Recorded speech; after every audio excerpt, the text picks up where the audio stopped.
But sir, what I'd like to ask you is that in this background, and as you sit in Delhi, what are the three most important things, themes, which go through your mind? What are the three most important things which animate your mind in your day-to-day work? Dr. Jaishankar, Right now. please. Right now. Yes. Well, if I were to pick three big issues in the forefront of my thoughts, one, I would actually reflect on our neighborhood. Neighborhood, partly because we are the neighborhood, the three of us. You know, we have an approach since 2014 called Neighborhood First. You know, it's the neighborhood itself has seen a sea change. I'm not sure it's something which people in our own country fully understand and appreciate. I think the neighborhood perhaps does more than we ourselves do. So to me, the neighborhood first would be one big, I would say, concern, focus, thought, call it what you will. The second would be the state of the world, you know. Would be the state of the world. I think the three C's is a very snappy summing up of the problems, which is COVID, conflict, and climate. You know, and climate is increasingly an operational problem, not just an existential one, because you know, we can see already that climate is creating disruptions to the routine economic, you know, routine operations of the global economy. But it's not obviously enough to say I got a 3C problem. You got to have a solution. And I think the solution is also a kind of a 3C solution, which is that somewhere there has to be a degree of creativity, a sense of caution about this world we are entering to. And finally, I think that the world is suffering today from credibility issues. So to me, there are 3 C's as a problem, there are probably 3 C's as some kind of solution. And the third is the G20 presidency. It's a very important responsibility at a very critical moment. I think there are a lot of expectations from India. We too must look at the world and see how we can use it to enhance global awareness, which is very important for India if it is to develop the mindset of a rising power. So those would be my slightly long-winded answers, which is really neighborhood first, state of the world, and G20. Thank you. Perhaps I could ask the same question to Honorable Linpo, the Finance Minister of Bhutan. Sir, as you sit in Thimphu and when you go to your office every day, what are the 3 major things or 3 major topics or 3 major issues which you know, animate your thinking, which have your attention on a day-to-day basis? Linpo, if I could request you to take that question, please. Thank you, Ambassador Bambawali. First of all, my greetings and very good evening to all the distinguished participants here. And my apologies for exposing my leg, because this is where the very concept of GNH is ingrained. So I think probably some of the distinguished delegates might not have seen the costume that we are used to wearing in Bhutan as a part of our national dress. Anyways, coming back to the topic, I think for Bhutan as a small developing nation, challenged with the topographical difficulties, and I mean to say we are landlocked, and especially because of the COVID, in the post-pandemic world, the three important aspects that actually lingers around my mind, that actually disturbs me, and sometimes I see that as an opportunity to grow from strength to strength, but sometimes I see that as a troublemaker for the small developing nation like Bhutan. And the first and the foremost is the geopolitical tensions around the world.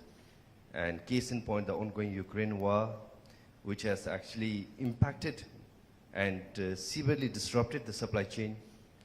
And this has actually resulted in Bhutan as a small economy, and most importantly, we being largely an import-driven economy, we are susceptible to, the injected form of an inflation, and which has caused macroeconomic imbalances.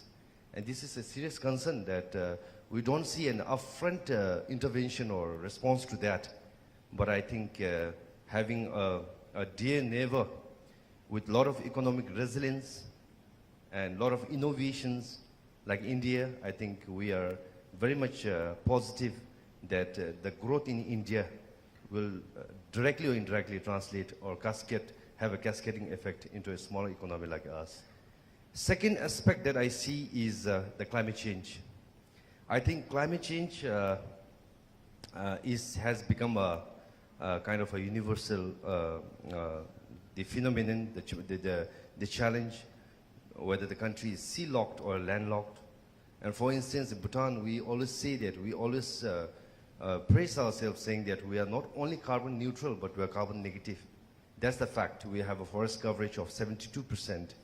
And our constitution mandates that forest coverage should be maintained at all times at 60%.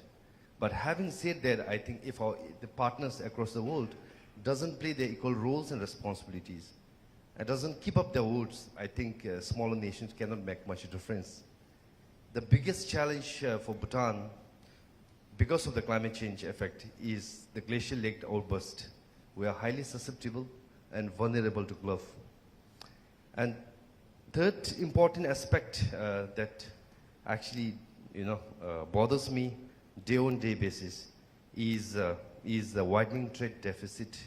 That's also macroeconomic imbalances. So basically, we are, I think, India being our largest trading partner, with the presence of Honorable Minister, Honorable S. Jaishankar here, India has been doing a wonderful, facilitating in every spheres for Bhutan. But further, I think there are scopes where, country like Bhutan needs to actually discuss and dive deeper into understanding a lot of problems along the borders with regard to non-tariff barriers. So that I thought that I will be raising at a different level with the honorable ministers from Government of India, and of course with the Honorable S. Jaishankar here. So these are three important aspects that I see that for a small landlocked country like Bhutan, if we don't find a solution, a prominent solution, which of course should be sustainable, I think post-pandemic recovery will be an uphill task for us. Thank you very much. Thank you very much. Last but not the least, let me turn to the Honorable Finance Minister of the Maldives, His Excellency Mr. Ibrahim Amir, and ask him the same question. Mr. Minister, what are the three things which are at the top of your mind when you go to work every day in Malé? Thank you very much. First of all, I would like to really thank the Pune International Center and also the Ministry of Foreign Affairs from India for giving me this opportunity. It gives me great pride in sharing the stage with Honorable Foreign Minister Dr. S. Jaishankar, and as well Minister of Finance from Bhutan, a dear friend of mine. As the Minister of Finance, the way I think about these three things at the current point of time may be vastly different from others. Everyone here will know Maldives as a destination for sun, sand, and the sea. But I believe we have a lot to offer. Maldives is not a poor country. Maldives now is a upper middle income country. And as the Minister of Finance, Ambassador, the three things that really bothers me right now is actually, as mentioned, number one, climate change. As you know, Maldives is very much prone to the effects of climate change. Our very existence is threatened by the changes in climate change. And a large part of our budget is spent on climate adaptation and climate mitigation efforts. And if you look at the numbers, from 2011 till now, we have spent around $587 million on climate mitigation and climate adaptation projects. And also, if you look at our main sectors that drive our economy, it is mainly based on our natural resources, which is the tourism, and also the fisheries sector. So the climate adaptation and climate mitigation efforts. Maldives is very low lying, and why it bothers me is that so far we have not been able to tap into the climate finances, cheap climate finances that is being pledged by the developed countries in several COP meetings. So because of that, we are forced to go to the markets, borrow at a higher cost, and then make sure our islands are there for the tourists to come, and we are there.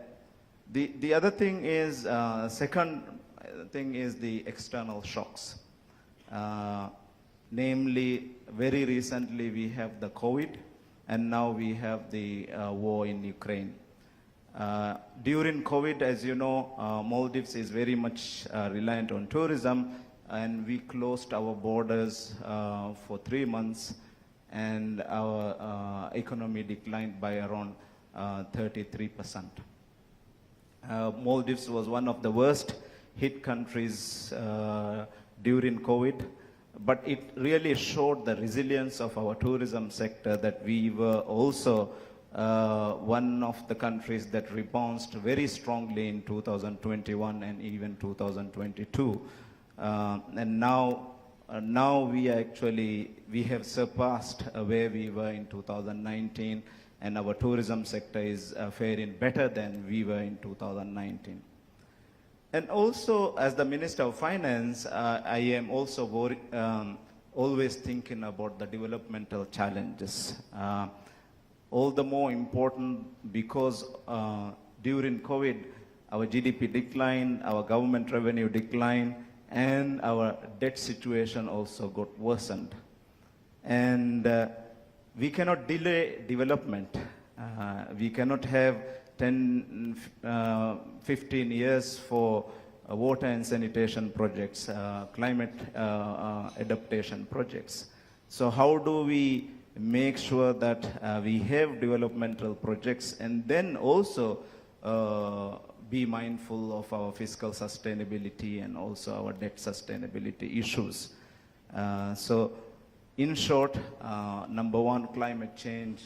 Number two, the external shocks, the COVID and also the Ukraine war. I would also like to highlight, because of the Ukraine-Russia war, the small island nations like the Maldives and I believe the Bhutan, also most of the countries, because of the increase in oil prices, increase in food prices, it really affected our fiscal space. So that is also a very worrying aspect of this war. And thirdly, the developmental efforts. How do we make sure that there is continuation of our developmental projects? Thank you. Thank you. Minister Jaishankar, if I could ask you to elaborate on India's approach to its presidency of the G20. What are the major themes that we want to take up? I saw from some of the recent developments that we want to voice the opinions of the global south. If you could talk a little bit to that issue. Also, in different cities of India, we have felt the impact of the G20. It is one of the objectives of this government to take the G20 to different parts of India. And we've had one meeting at least, if not more, here in Pune, and we saw how it did positively impact Pune at that time. So could I request you to talk a little more about India's ideas behind its presidency of the G20? Gautam, let me do one thing. Let me take it in three parts. How are we going about the G20 presidency?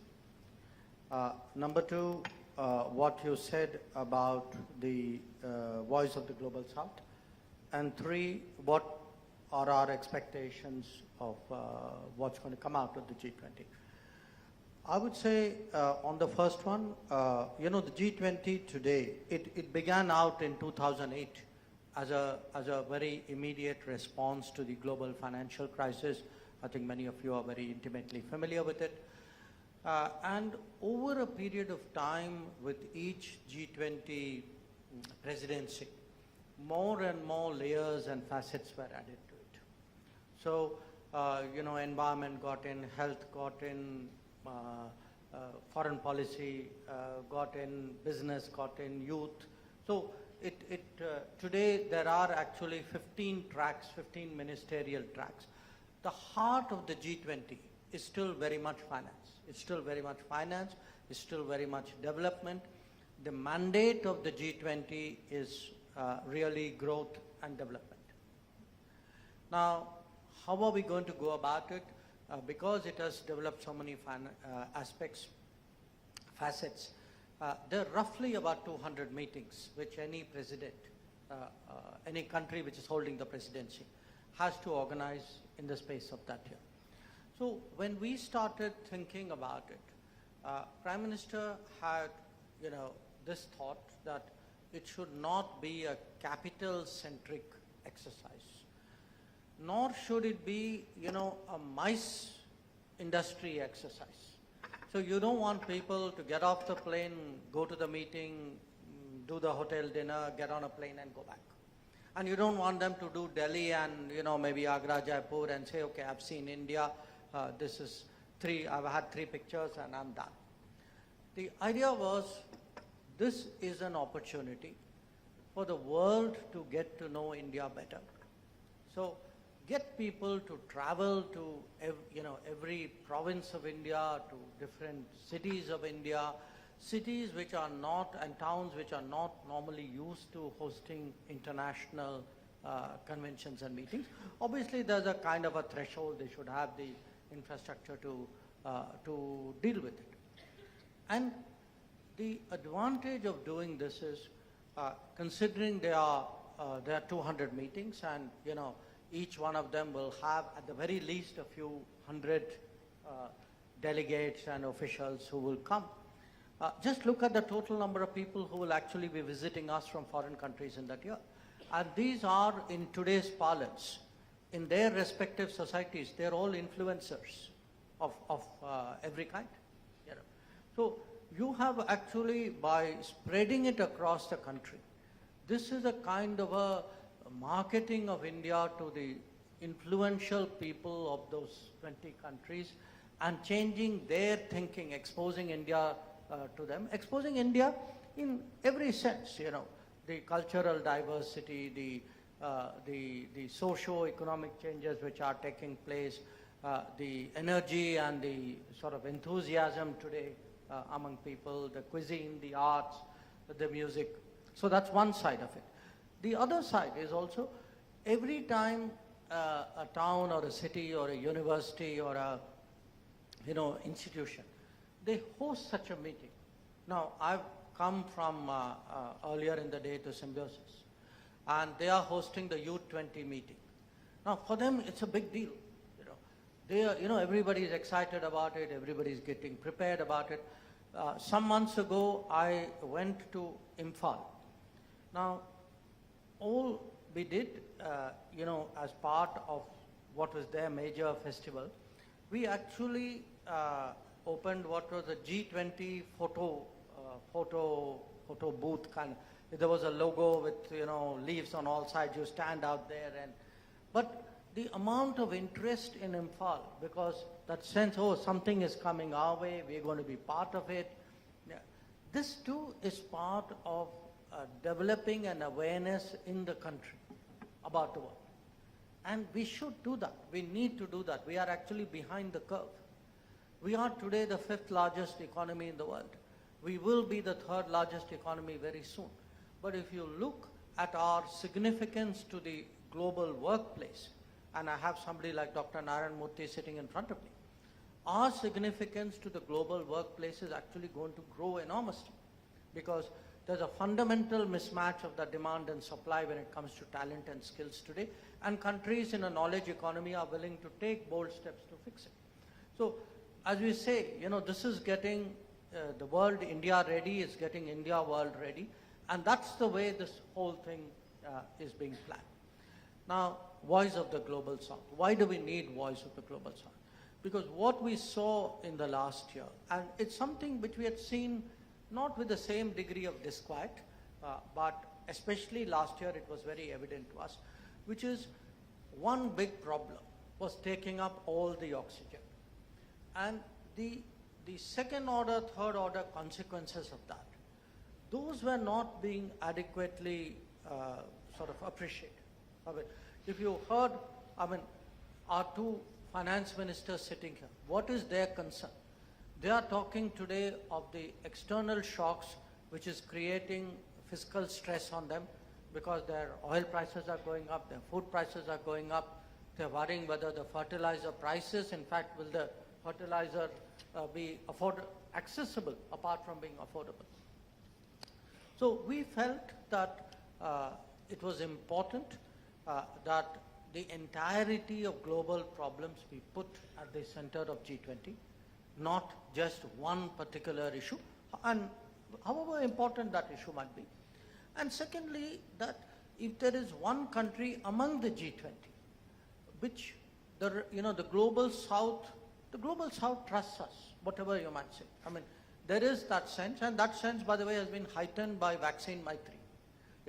That if you go to Africa today, to the Caribbean, to parts of Asia, and say, people say, yeah, there's India, at least, okay, that guy will voice our worries. So, but we didn't want to do it with a sense of presumption that we speak for everybody. We wanted a consultative process. So, in fact, very painstakingly last month, we did consultations. This was the Prime Minister himself, myself, Finance Minister, Trade Minister, Environment Minister. We spoke to 125 countries at our level. And today, and the basic conversation was, G20 is going to happen, so tell us what is your concern. What is it? And then you kind of make a distillate of that and articulate it. And I think it's important today, not just in the G20, I think part of the problems even with the UN and the UN Security Council is that the voice of Global South is missing. If there is a logical, shall I say, candidate for that responsibility, it is us. We would be shirking our duty if we didn't do that. Now, what will happen out of the G20? Look, it's a bit early because we have to I think tomorrow the finance ministers meeting, physical meeting is taking place. The foreign ministers meeting is on the 1st and 2nd of March. We will have to go through a set of meetings to see what happens at G20 is a lot of things are on slow boil. Okay. Now, which one of them gets cooked in one particular year is difficult to predict. It has to be decided amongst the G20. But there are a set of issues, and I would like to reassure both our colleagues that green finance is really right, absolutely on top of the issues. Today, if you ask me 3 big issues in the world, I would put really green finance. Because I'm not putting green growth, because I think without finance, people talk about growth, but they seem to think that ambitions should be divorced from resources. The reality is we haven't moved that far ahead because the resources were not there. So I think This will take a little while to emerge, probably really till the summit in September. Thank you, Minister. The Maldives and Bhutan are both part of the global south. So let me start by asking the Honorable Finance Minister of the Maldives, Mr. Minister, what are your expectations at this point of time as the world is exiting the COVID pandemic, as we look for greater growth, as your fiscal space shrinks, as you rightly said? What are your expectations from the G20? And so let me request the Honorable Finance Minister of the Maldives to go first, and then request Honorable Finance Minister of Bhutan to answer the same question. Thank you. Thank you very much. I believe for countries like Maldives, it is very important in order to address the issues of climate change that we have cheaper financing available.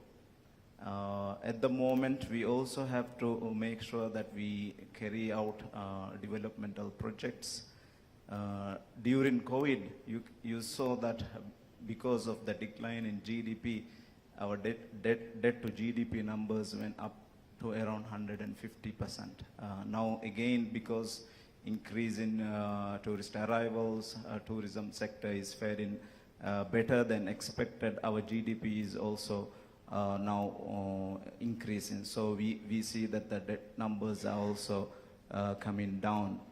In order to make sure that we have fiscal space and also carry out developmental projects, we need climate financing which is cheaper.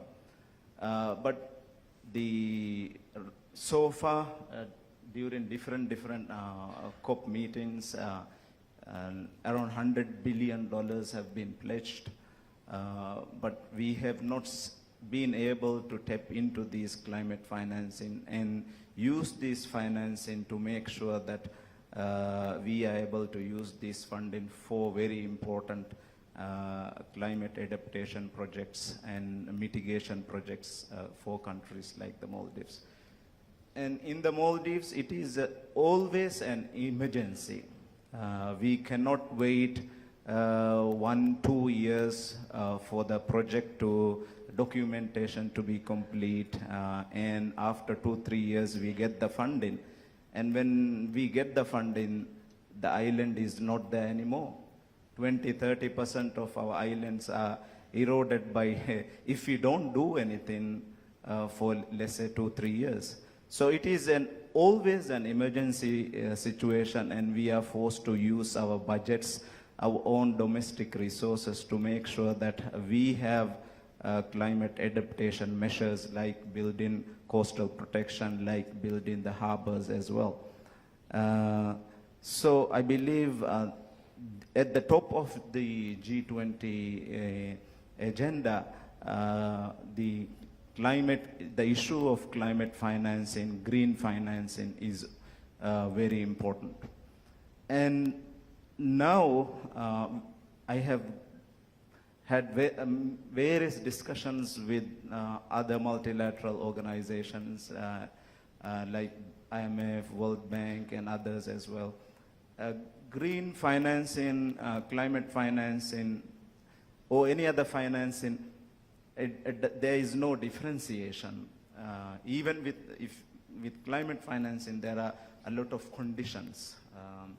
And I believe there shouldn't be any conditions with climate financing. The only thing should be that it should be earmarked for climate adaptation projects and climate mitigation projects. If you look at, let's say, for example, what is the rating of the country and what are the macroeconomic fundamentals, and then make available this climate financing, I believe it defeats the problem. Because we are planning to go to the market and issue green and blue bonds, but green, blue, or any other color you give, these financing does not differentiate with any conventional financing, because at the end of the day we get the same rates as any conventional financing. So I believe there should be some kind of an architecture where, mechanism where mostly climate vulnerable nations and more importantly small island developing states who are at the forefront of climate change should be able to get cheaper climate financing, and it should be yesterday and not today or tomorrow. Thank you. Thank you. And if I could turn to you, Linpo, and ask you the same question: what are Bhutan's expectations from the G20? Thank you very much, Ambassador Gautam. First of all, let me take this opportunity to congratulate India under the leadership of Shri Narendra Modi ji for for taking the presidency of the G20, and of course for Honorable Prime Minister for assuming the chair of the G20. I think before I jump onto the expectation, I would like to, with conviction, I would like to glaringly make a mention here that Bhutan personally doesn't have an inch of doubt with the capability of India to chair this world premier forum, bringing more world leaders and the thinkers to deliberate on the world orders. And my special congratulations also goes to you, sir, for your leadership in that. When it comes to G20, I think the only expectation as a small developing nation would be, because I see that whatever agenda is tabled for G20, probably unlike the past G20, especially after the pandemic, the whole perception and the perspective to how you look at the problem has changed. Because pandemic has brought in a lot of new perceptions, new innovations, the way we think, the way we conduct our businesses. So for that matter, I think probably the core emphasis of the upcoming G20 summit in India in September will basically, I assume in that manner, the way Honorable External Affairs Minister was making a mention, that it will be more focused on the post-pandemic recovery, irrespective of the size of the country. Again, we don't have a doubt on India that by representing the Global South, I think it also represents our voice. So for that matter, I think the major concern for us as a small developing nation will be the debt distress in medium to long term. So for that matter, I think our expectation, and as well you can describe it as our request, will be to look into relaxing the global financial conditions, because with the tightening global financial conditions, I think it is incurring a lot of, imposing a lot of challenge on us, which we don't actually on our own don't find a solution to that. And the second would be, I think, because we need to understand that other than the pandemic, where actually the problem has emerged, where the problem has erupted, because we never expected Ukraine war. So for that matter, I think G20 is a platform as well, beyond economic discussions, dialogues. I think it is also, I perceive that it is also a forum for the global leaders to discuss on the global peace, prosperity, and stability, through which everything comes into order. And the third point that I expect would be, as rightly mentioned by Honorable External Affairs Minister, on the green financing, which is a very, very pertinent topic for a country like Bhutan, because of our the efforts that we made in conserving the nature. So we see this as an opportunity, as a means to meet the fiscal deficit, and also to address the fiscal instability issues. Because when you talk about innovative financing, we only think about issuance of green bond. But this being a new concept, I think if this could be taken forward, and I think we see a lot of opportunities to leverage on that. And lastly, but not the least, the expectation. I think this goes as a wish list, a long list from my side, but nevertheless, I see that when we actually access the global financing, be it from the multilateral development banks or bilateral partners, I think the conditions where we access the financing, I think irrespective of the size of the economy, irrespective of the size of the country, the conditions are I would say that often is the same. So basically in G20 forum, because G20 members also largely represent in the World Bank, ADB and other MDBs. So we see that if there is an opportunity as to represent the voice of South, Global South, if there is an opportunity for a smaller nations to have better concessional conditions to access the global financing.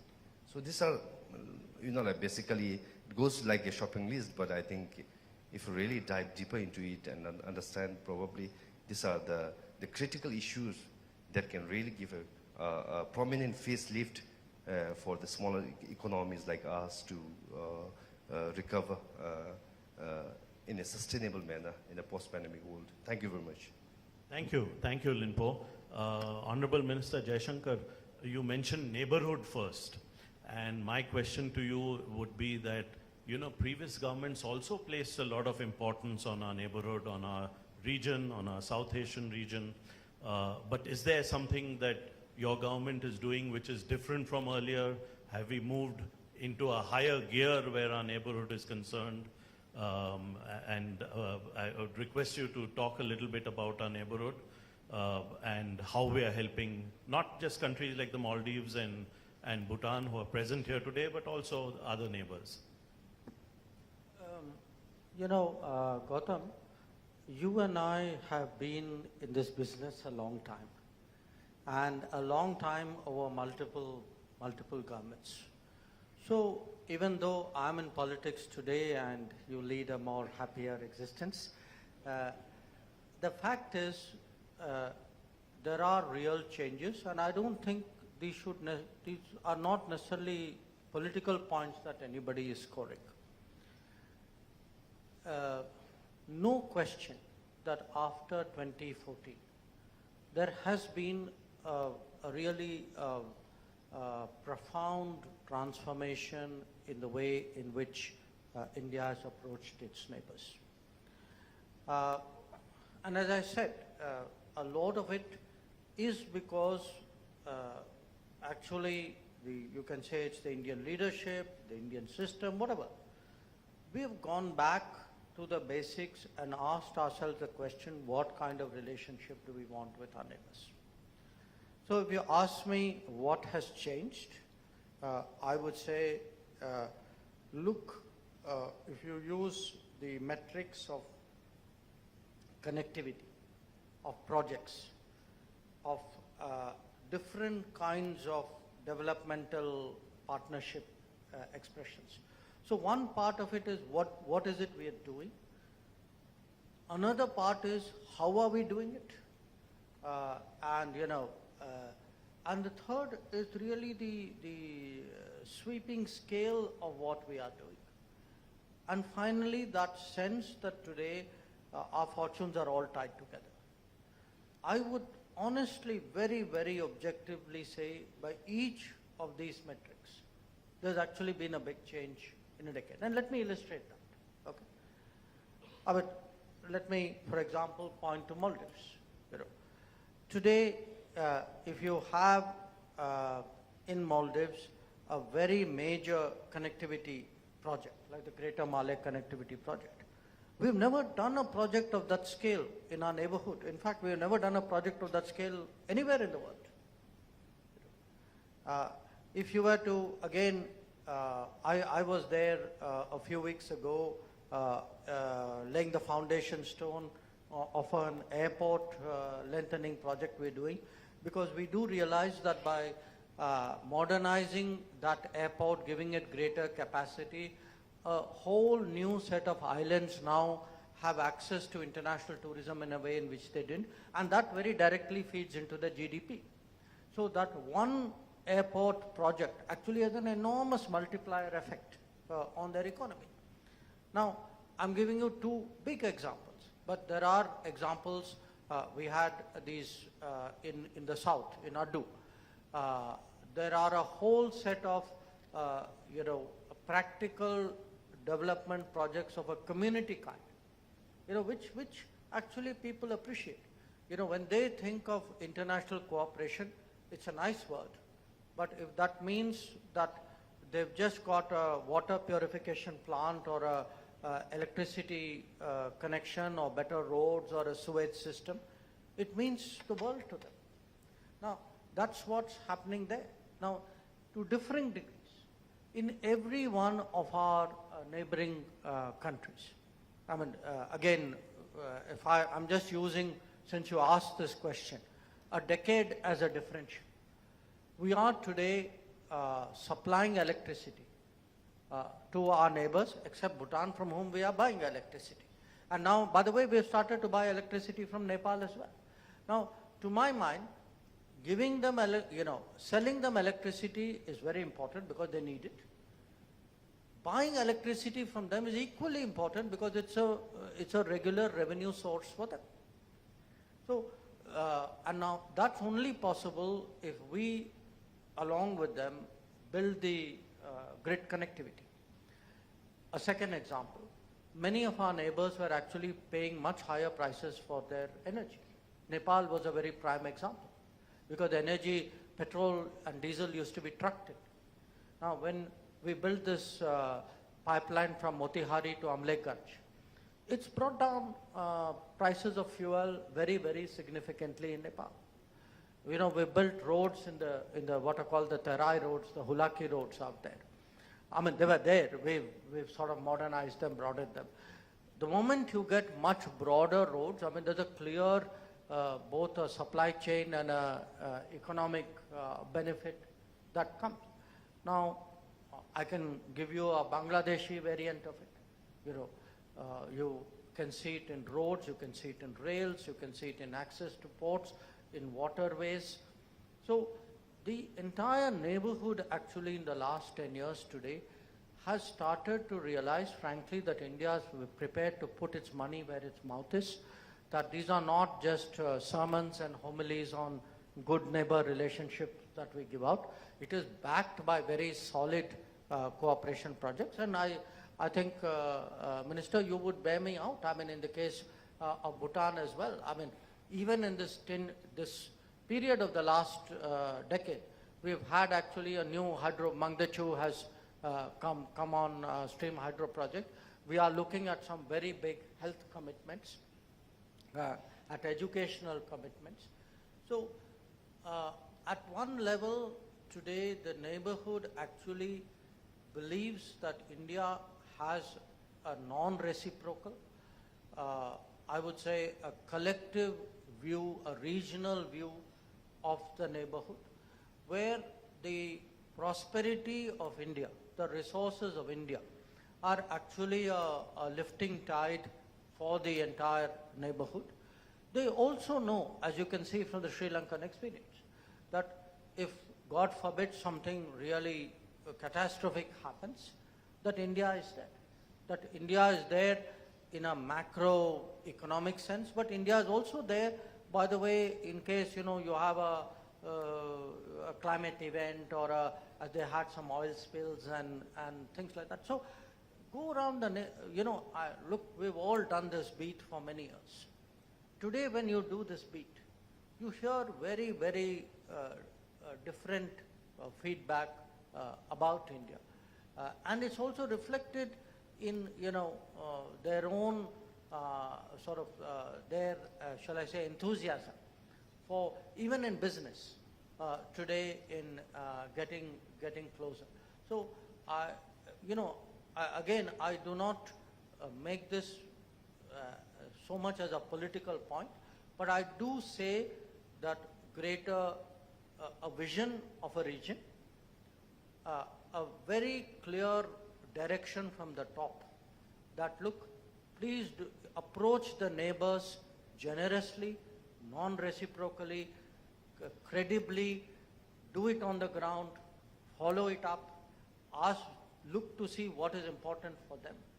Try and do things which will impact, the lives of the people. All this, I think, has really paid off. Thank you. I must ask you a follow-up question, Minister Jaishankar, and my audience, I know, wants me to ask you this question, that in our whole neighborhood first policy, there's one country to which you sent me as Ambassador or High Commissioner to our west, called Pakistan, with which we have nothing to do, which we are doing nothing about.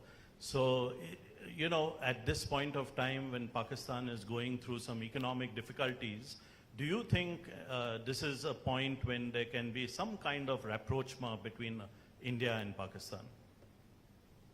Look, obviously it's in nobody's interest that any country, least of all a neighboring country, get into severe economic difficulties. Nobody sensible, nobody mature would even nurse that thought. But it's an equal fact that when any country gets into a serious economic problem, that country has to make policy choices and governance decisions to get themselves out of it. Another country, neighbor or non-neighbor or another institution, others cannot solve a problem if you're not prepared to solve it yourself. So let's be clear on the first point, which is that the solution, this is not a Pakistan point, it's a generic global point. Any country in deep economic difficulties has to come out of it through, what the world can do is to provide options and support systems. But the bottom line has to be done by that country, and often it will require very tough choices. Now, I want all of us to remember, we went through this 30 years ago.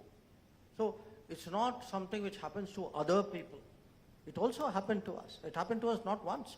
It happened to us maybe not with the same severity at various other points of time in our modern history as well. But having said that, the reality of this particular relationship is that it has a fundamental issue which we cannot and we must not avoid. And that issue is that of terrorism. Because the moment you start doing these walkarounds, that, let's find a joint statement which will which will get us agreed language. Let us reach out at this point and see where this goes. That's been the talk of the last 75 years. And look where it got us. So I think we need clarity and we mustn't be in denial of what are very fundamental problems in that relationship. And just as, a country has to fix its economic issues, a country has to fix its political issues too. A country has to fix its social issues. No country is ever going to come out of a difficult situation and become a prosperous power if its basic industry is terrorism. So among the changes which need to be made are also changes pertaining to all of that. So I think that remains a very major problem. I also think, as today, as someone in politics, if I were to look at any big decision I'm making, I would also look at what is the public sentiment. I would have a pulse. What do my people feel about it? And I think you know the answer. Thank you. Thank you very much. Let me say that we are going to, slowly, I'm going to turn to the two honorable ministers from both Bhutan and the Maldives. But after that round of questions, we're going to open it up to the floor. So please keep your questions ready. Let there be questions, short, to the point. But we are coming there. So let me first turn to Linpo Namgyet Sering. And, Honorable Minister Jaishankar spoke about how India is providing development assistance in its neighborhood. Could you expound on how India and Bhutan are working together on developmental partnership between our two countries? Thank you. I think more me, I think, Ambassador Gautam, you're in Bhutan, so you must be knowing everything excellent, exactly. And I'm very proud to make a mention here that the former diplomatic, through the establishment of the mission office, which was later upgraded into the embassies in Delhi as well as in Thimphu, I think since 1961, when we started our first developmental plan, just like in India, you have a cycle of 5-year development plan. We started our 5-year developmental plan from 1961. So the two subsequent plans, the first 5-year plan and second 5-year plan were fully financed by government of India. So I think that in itself shows the kind of an instrumental role, kind of a facilitating role the government of India has played in shaping the developmental activities in the country, in Bhutan. Indeed, when the third king, His Majesty King Jigme Dorji Wangchuck, on the invitation of Honorable Prime Minister Jawaharlal Nehru, he visited Bhutan back in 1953, and there's a reciprocal visit, on the invitation of a third king from India, Pandit Jawaharlal Nehru, with the daughter Indira Gandhi ji. They came to Bhutan on the, riding on a yak, basically. We didn't have a motorable road by then. That was in 1958. And that was the very time where the groundbreaking ceremony of the first national highway from Phuntsholing, the bordering town with the state of West Bengal, and Thimphu was initiated. So that was back in 1958.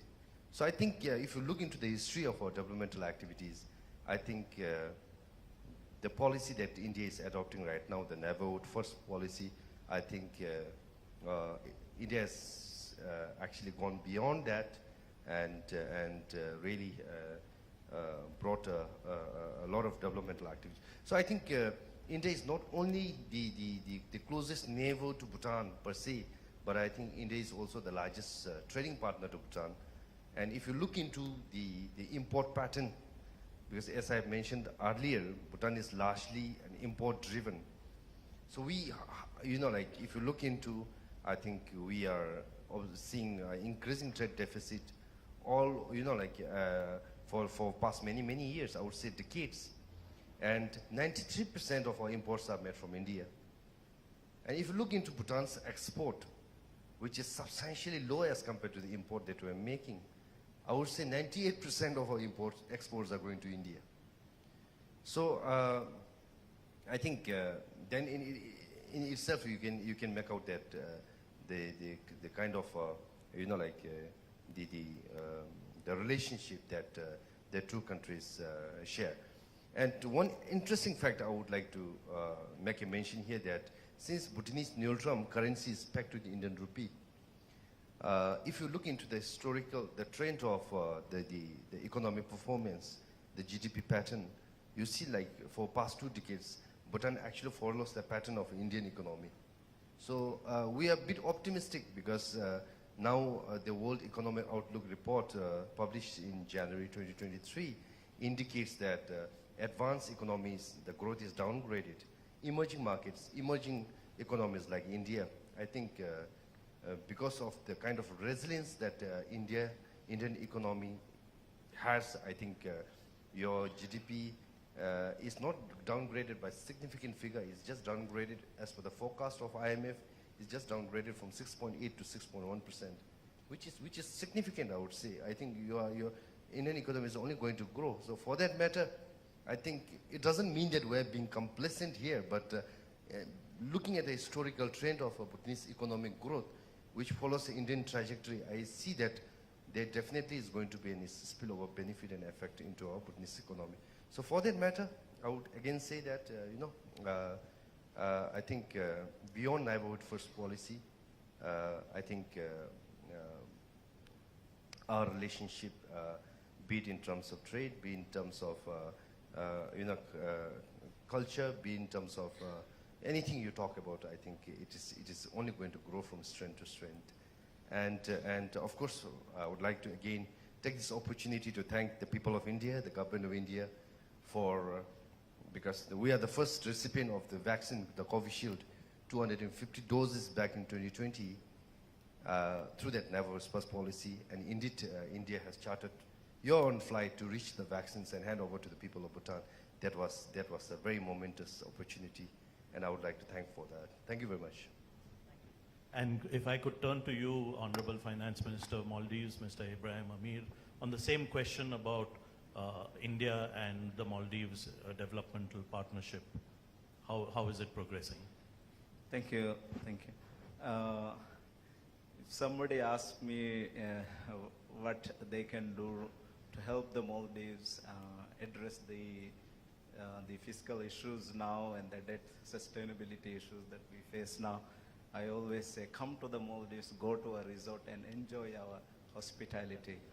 Because you are spending dollars there that addresses our, our fiscal sustainability issues. And Minister, you should invite the AED to hold its next session there. yes, we should do that. Now what we see is that actually Indian travelers share the #1 market for the tourists who are coming to the Maldives. And we see a number of Bollywood stars also going to the Maldives, and it is acting as a good publicity for our tourism sector. So that is very important.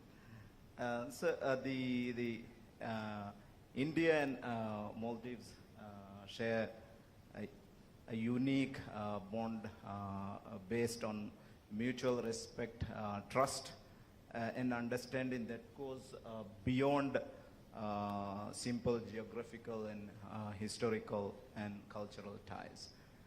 As the Honorable Minister, Dr. Jaishankar mentioned, there is a fundamental difference between the developmental projects that we are carrying with the Indian assistance. I believe that is that the developmental projects that we are carrying with Indian assistance is mainly geared towards future growth, which is very important. What are the developmental projects that are carried out right now? Number one, as mentioned by the Minister, we are having a Greater Malay connectivity project which will actually transform Maldivian economy. And it is also, we are also relocating our commercial port, which is in Malé, to a nearby island, which will connect this connectivity bridge, which will mean actually that will drive our economic growth in the years to come. And then we are also developing 2 international airports in the north, one in the north, one in the south. In the north, which is the Hanimado International Airport, which will have a capacity of around 1.8 to 2.1 million tourists a year. And when we do that, it will also mean that more investors go to the north, where actually we have much more beautiful islands than which is actually in the center, where we have most of the resorts now. And also in the south, South Gain International Airport, again being developed with the assistance of line of credit facility from Exim, will have a capacity of around 1.8 million. So now we are a $6 billion economy, but when we do these international airports in the north and in the south, in a few years' time, let's say in 5-10 years, we are looking at not a $6 billion economy. I believe we are looking at, let's say, $15-20 billion economy. And also we have very important basic infrastructures, water and sanitation projects. When we came into this government in end of 2018, we had only around 30% of our country had proper water and sanitation projects. But now with the assistance of Indian Exim, we are currently having water and sanitation projects in all of the other 70% of the islands. So by the end of this year, we will, in all of the islands, we will have proper water and sanitation completed. So I believe these are very important projects, meaning that more economic activity can actually take place in these islands once these projects are completed. And the other thing is, I am very happy that most of these projects are carried out in a transparent manner. The pre-qualification processes happen in India, and then also there is a proper tendering process in Mali as well. So we have most of these developmental projects carried out with the assistance of Indian Exim, and also there are buyer's credit projects, social housing projects. At the moment, we are carrying out around 6,000 social housing projects are being carried out with the assistance of buyer's credit funding.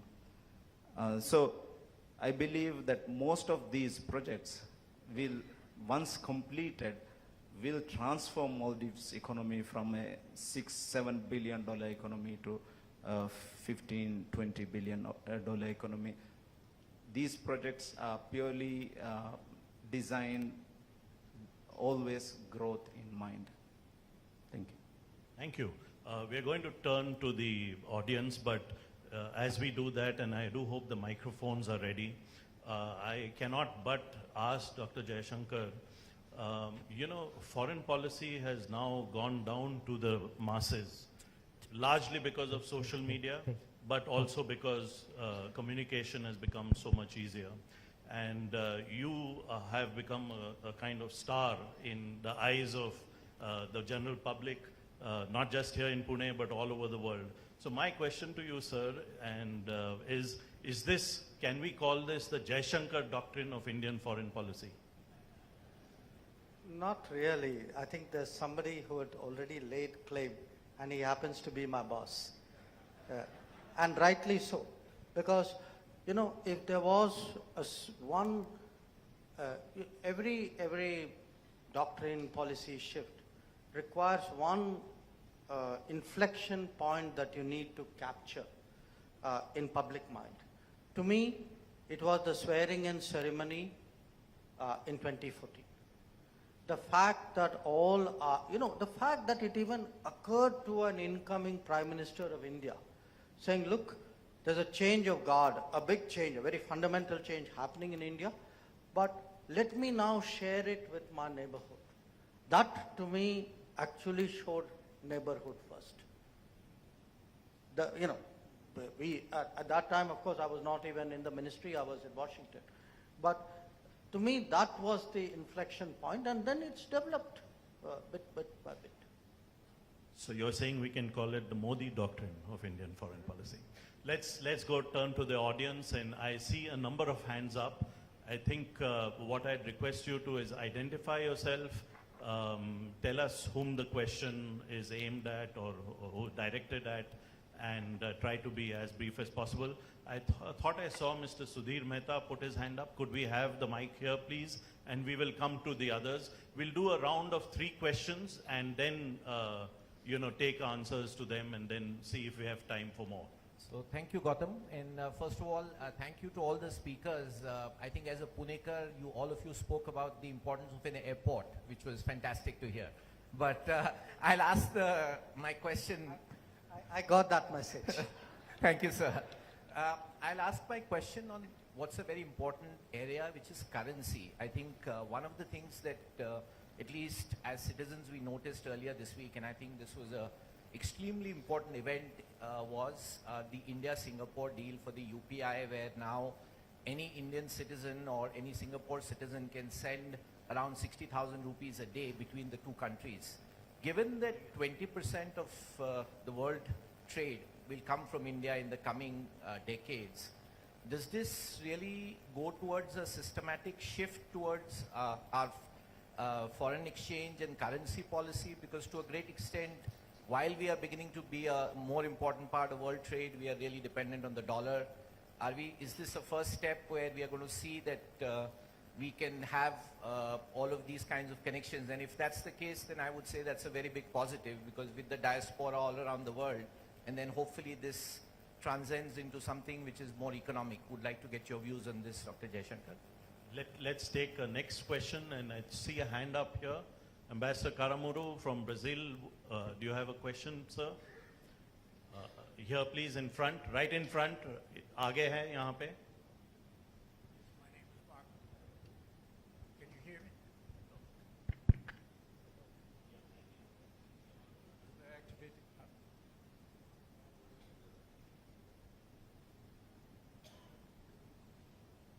My name is Marcos Caramuru from. No? Can we have another microphone? Maybe I should talk close to the microphone. Marcos Caramuru from Brazil, SEBRE. I see that the subtitle of this conference is Asia and the Emerging World Order. And one of the main features of the new order, of the emerging order, is the emergence of Asia as a leader. First, with a contribution to world growth, very significant, I would say, and this year is going to be very important. But with time, with its contribution with values, with ideas, with the new approaches to the world reality.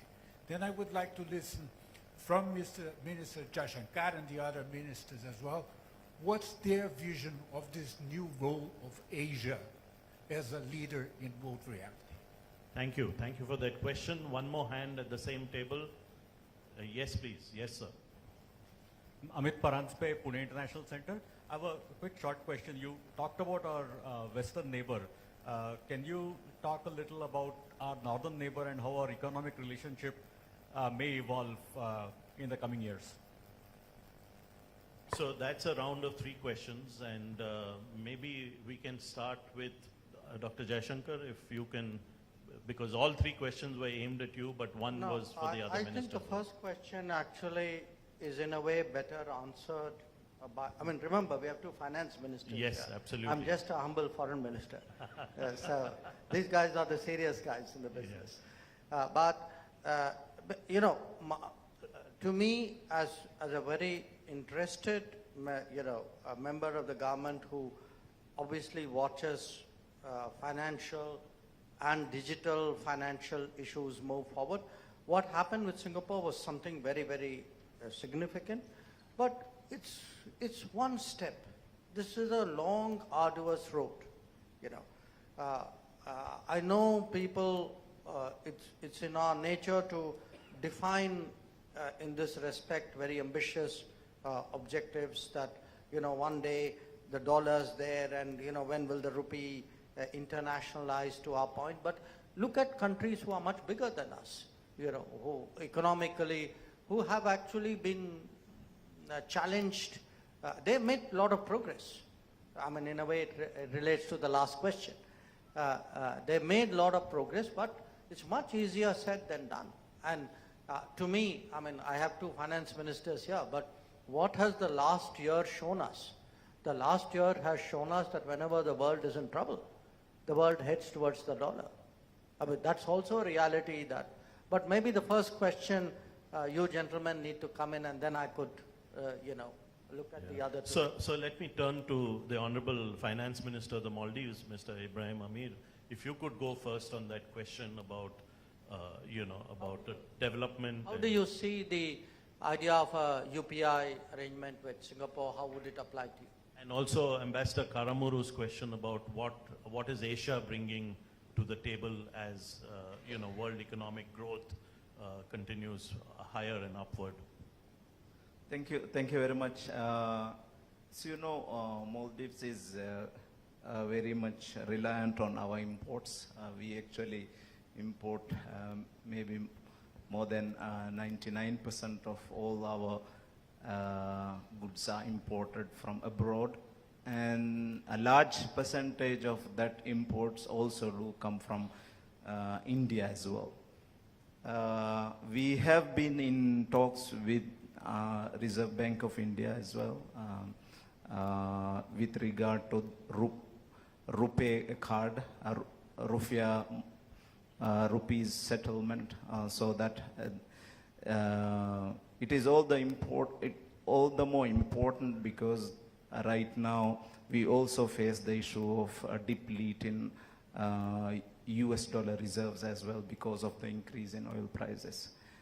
So that discussion is progressing with Reserve Bank of India and our central bank as well. We are also very much involved in that. And currently also the National Bank of Maldives also are involved in this.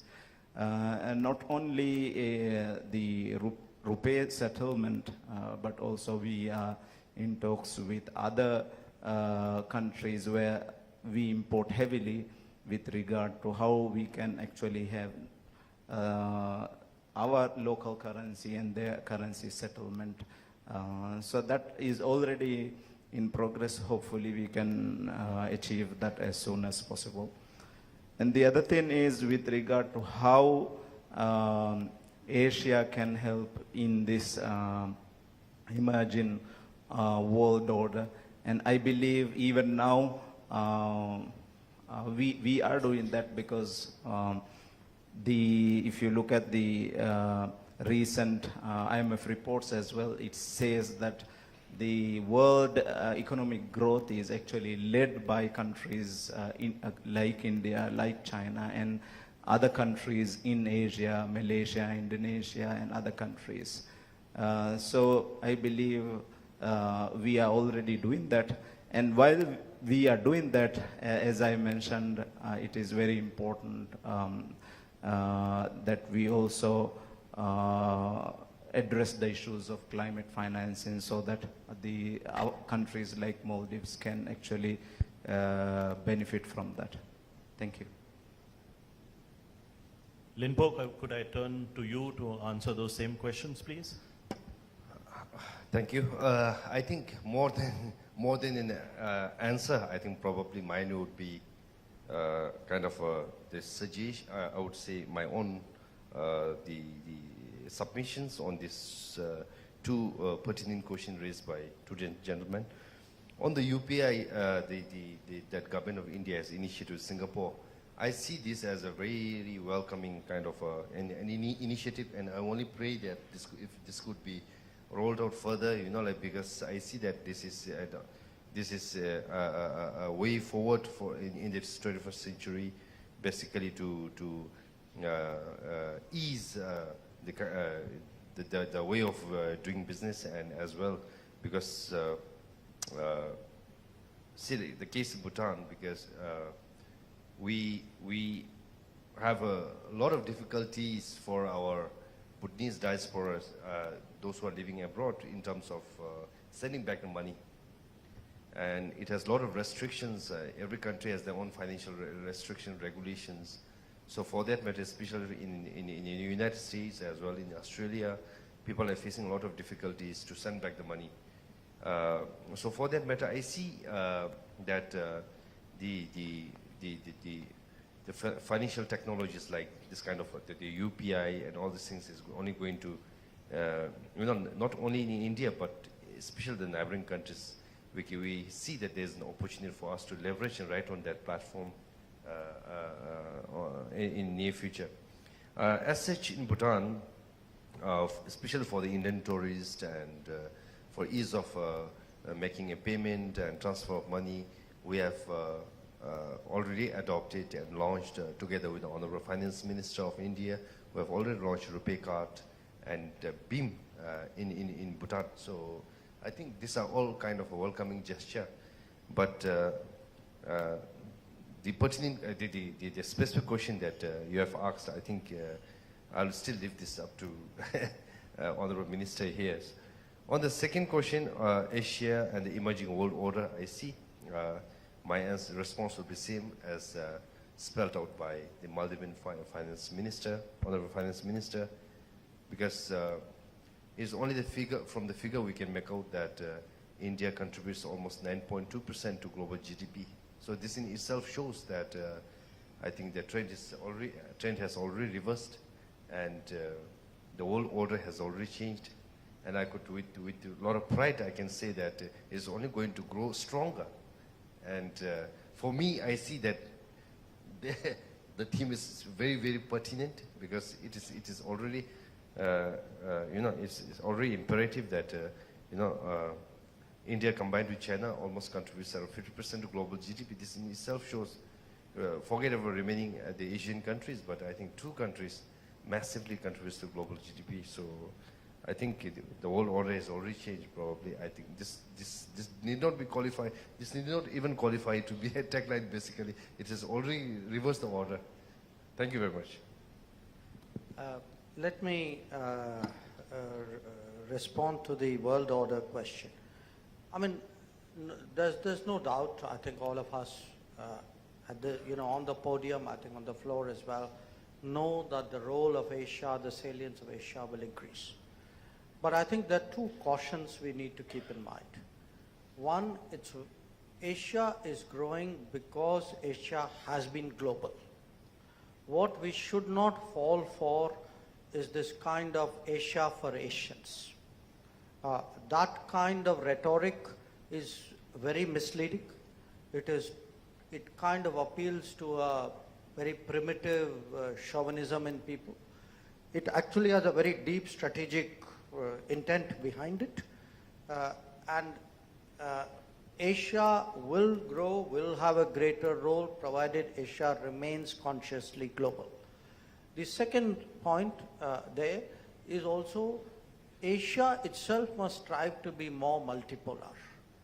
That when we speak about a multipolar world, which means there are more countries, the diversity is better expressed, it should not be that Asia is less multipolar and the world is then expected to be more multipolar. World will be multipolar, world will be diverse and democratic only when Asia will be diverse and democratic. And that responsibility of making Asia multipolar particularly falls on India. The question on China. I do believe that the economic challenges presented by our relationship with China are really very, very serious, very formidable. I'm not entirely convinced that they've been addressed in that manner, not now, I mean over the last 20 years. I want to remind some of you that in fact in 2006, we could actually even have contemplated an FTA with China. This was a goal which was agreed to between the governments of India and the governments of China when President Hu Jintao, am I correct, was visiting India. At that time, it looked something which was reasonable because it was an optimistic era of the relationship. It was a time when people felt that, Chinese presence would grow, our presence would grow, somewhere we would find maybe not a perfect balance, but some kind of balance. It was predicated on the fact that there would be reasonable market access to the Chinese economy. And in fact, I remember meeting Mr. Narayan Murthy in Shanghai when he too came with that expectation in mind. The reality has turned out to be something very, very different. And in fact, what happened was not just unequal market access, there was very little northward market access. We actually saw migration of business, not migration of company, migration of business, meaning the businesses which used to be done in India actually migrated to China, obviously under Chinese ownership. And the result of what we see today, the very, very severe imbalance, is an accumulation of all of that. Now, it's very, this, by the way, becomes a very, sometimes I'm trying to find a polite adjective here, let us say a dumbed down political debate. It doesn't. It's a very serious matter. And the responsibility here is not just of the government. It's an equal responsibility of businesses. If we have today a huge imbalance of trade with China. Now, again, anybody doing trade will not have a problem with an imbalance per se. It is nobody's contention unless you are Donald Trump, that, you know, every trade account must be accurately balanced. Economics doesn't work that way. But when there is this kind of imbalance, where comparative advantages do not matter at all, where there are a lot of non-market factors at play, that production is determined by non-market factors, but you're giving entry on the basis, giving market access, assuming that, this is some kind of market competition. So there's something fundamentally flawed here. And as I said, a lot of it depends on Indian corporates, that Indian corporates haven't developed the kind of backwards vendor supplies and components and parts and ingredients and intermediates that should be supporting us. Again, you could argue maybe the government didn't do enough. I think that's a reasonable point. So we are today trying to change this. When you look, when you say Atmanirbhar Bharat, it's not a slogan.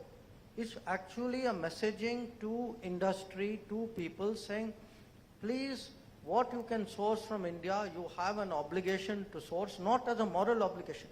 Our national security is a threat if we have this kind of massive external exposure. And we saw that very graphically during COVID.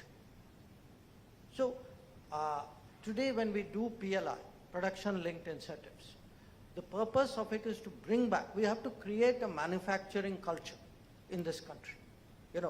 Those who say, we should focus on services, yes, services have a role. We may be good at it. But a major economy cannot be that service-centric and neglect manufacturing.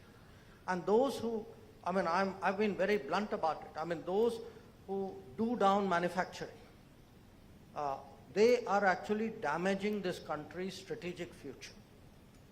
That we cannot build the deep strengths, we cannot build the national security basic requirements unless we have, a significant industrial capacity. I know I'm saying this at Pune, which is very much at the heart of this culture. But I do think if there is a big China debate to be had in this country, it needs to be actually focused on what is it we should do to rectify what is clearly a very unsatisfactory state of affairs. Thank you very much, all three ministers. We have run out of time, in fact, exceeded our time. So let me bring this inaugural session to an end. Please join me in applauding the three ministers. Thank you very much for your presence here in Pune. Also, as a token of our appreciation, we'll be gifting you a book by the Pune International Center on how India should approach the China challenge, how India should approach the China question. I hope the government does take some of these suggestions on board. But thank you very much, all three.